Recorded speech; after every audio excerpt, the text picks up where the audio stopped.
The Hallowzine Podcast is presented by Mad Slaps. For more information, go to madslaps.co.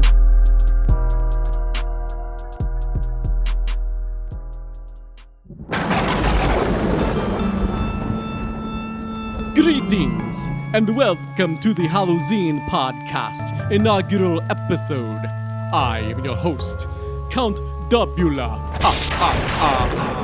Today, I have the distinct pleasure of introducing my co-host. I say this only because he pays me to, the devilishly charming DJ Dr. Doodles.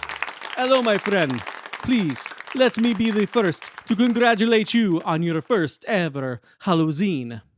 I am humbled to have been asked to co-host this podcast counterpart to your Halloween-themed paper zine. Thank you. It's my pleasure, and I'm thrilled that you were down to do this with me. I think we're going to have a lot of fun with this. Yes, I am, as you say, down to clown. So, what should we talk about first? Why don't you start by telling us a little bit about the zine? Where did the idea come from? And why a zine comic? It's really just something I've always wanted to do. I've always dug zines and the DIY attitude they represent. I actually had the idea a few years ago to produce a bit more polished and professionally printed zine with a Halloween theme. It would have been like a collaboration with other artists, photographers, and writers, but it just never came to fruition. Then last year, I started thinking about a mini zine made up of Halloween-themed pictures, and that eventually evolved into the mini comic. After making the first 2 issues of the iGuy comic, I knew this was something I could probably accomplish fairly easily. So, here we are. Here we are, indeed. Well, I've just got to say that I enjoyed the Hallowzine mini comic. I have not yet read the iGuys, but I might do so soon. That's great. I think you should. One thing I like in particular is how I seem to be able to give you some inspiration. Oh, you mean the cover art? Yeah, I did draw my depiction of you on the cover. I figured since you're hosting this podcast with me and the previous Halloween work you've done on my YouTube channel, that you should sort of be like the face of Hallowzine. I hope that's cool with you. Of course it's cool. Like a cucumber, my friend. What I was talking about, though, was the story with the witch and the robot. The story about Mantooth getting his head turned into a pumpkin? Yes, that's the one. I don't really see how that could be inspired by you. It's about a robot and a witch, not a vampire or a plague doctor. What? You mean to tell me you don't think that sounds anything like a story I told you about a legend from the old country? About the witch and the fat boy? Okay, why is he gotta be fat? Because he's a fat boy. He's a fat boy who got his head turned into a turnip by a witch. Again, why does it matter if he's fat or skinny, though? What are you not getting about this? Maybe I should tell you the story again, so that you can better understand. Many years ago, in a small coastal village, there lived an old lady that the villagers referred to as a witch. Most people avoided her, though they didn't have to try very hard, as she mostly kept to herself throughout her days. However, every year, on All Hallows Eve, she always set out an old weathered pail, filled to the brim with the most delicious of treats anyone had ever had the fortune of tasting. Next to the pail, there was always an equally weathered sign, warning people to take heed of her curse should they greedily take more than one treat apiece. Fear kept most of the children at bay for many years, until one fateful autumn evening when a young boy named Claudio tempted his fate by taking handfuls of these treats, stuffing as many as he could wedge into his chubby little cheeks, while squeezing even more into his burlap pockets. Even going as far as to mock the old lady as he performed such ghastly acts of gluttony. In his haste to avoid punishment from the old crone, Claudio stumbled through her garden, kicking up turnips she had painstakingly carved into jack-o'-lanterns as means of warding off vengeful spirits, destroying most of them in the process. Realizing he may have gone too far, Claudio hurried home to revel in his bounty.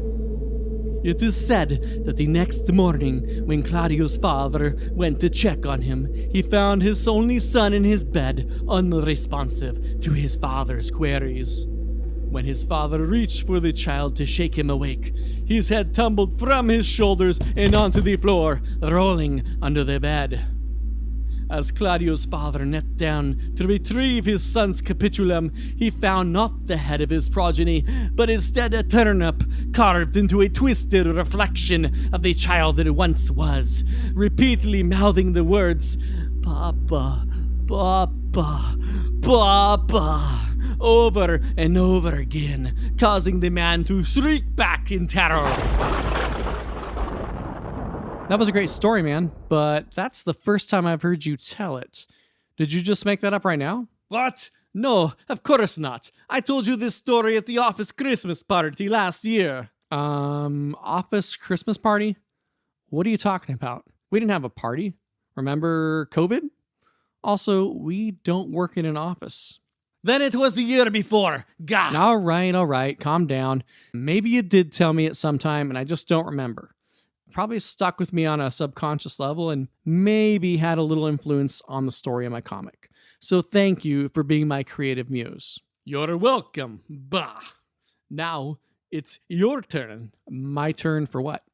Your turn to tell me a scary story. Oh, I don't know. I'm not that great at telling stories. You said it yourself. I have to rip other people off. No, come on. I was just, as they say, joshing you. You write comics, right? You can tell stories. Have you seen the dialogue in my comics? Do it. All right already. Jeez. Now, let me think. Okay. Well, I really can't think of a story, but what I can tell you is about some creepy things that happened to me in an old house I used to live in. So this is a true story then? Yeah, this actually happened to me. Okay, yes, tell me. Tell me. All right, so this was well over 10 years ago now. I was living in a house with a couple other guys and... I'm sorry, could we actually drop some scary music here? Like underneath as I'm telling the story? Yeah, sure. Give me something unsettling.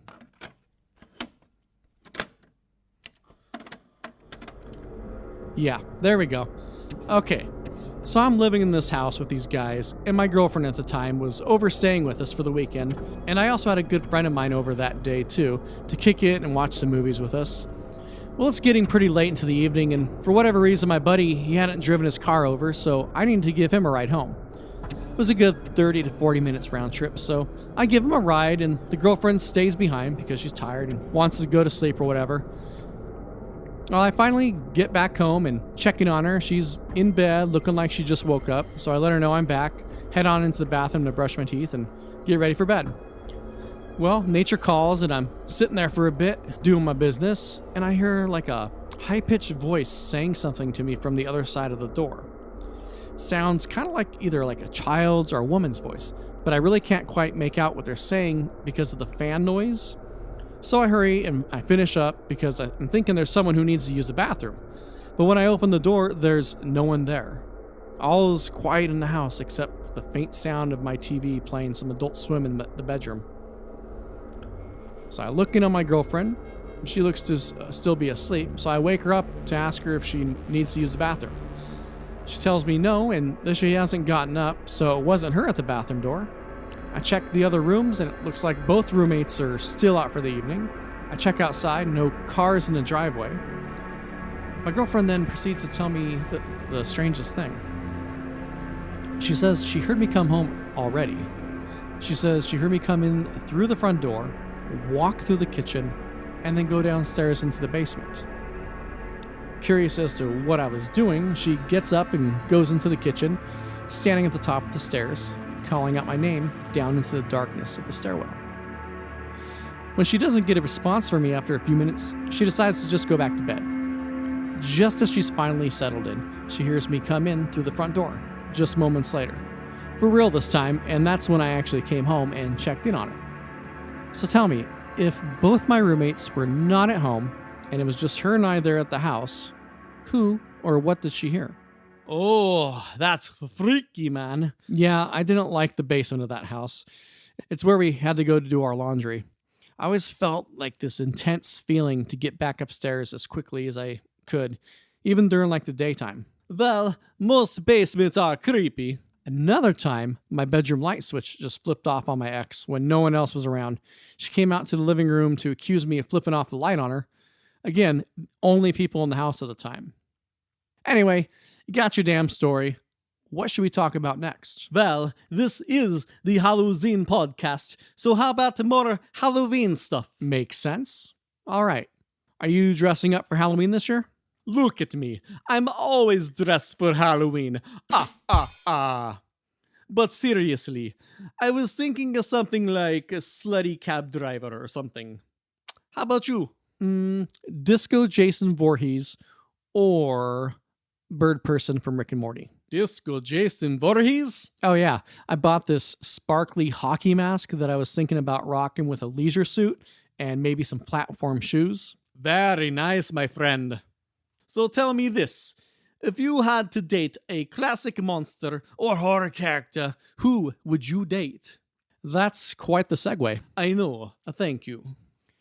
If I was gonna date a monster, who would I date? Let me think. Well, I'll tell you who I wouldn't date. A mummy. Why is that? They just seem like they'd be too wrapped up in themselves.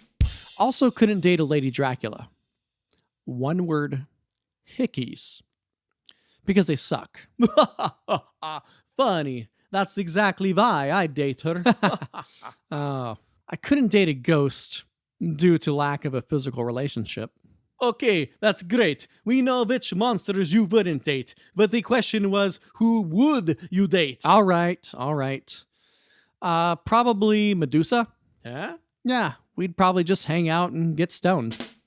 Plus, I hear she's a great snake handler. Oh, no, you did not just go there. I think you did. All right, I think that's all the time we have for our inaugural Hallowzine podcast. I've been your co-host, DJ Dr. Doodles. And I, Count Dubula. We hope you enjoyed our little podcast, and if you haven't checked out the physical zine yet, please do so. I'll probably be dropping a few free copies around the Seattle area. I'm also thinking about selling physical copies on my sticker shop at madslaps.co. That's .co, not .com. We hope everyone has a safe and fun Halloween. Until next year, boys and ghouls.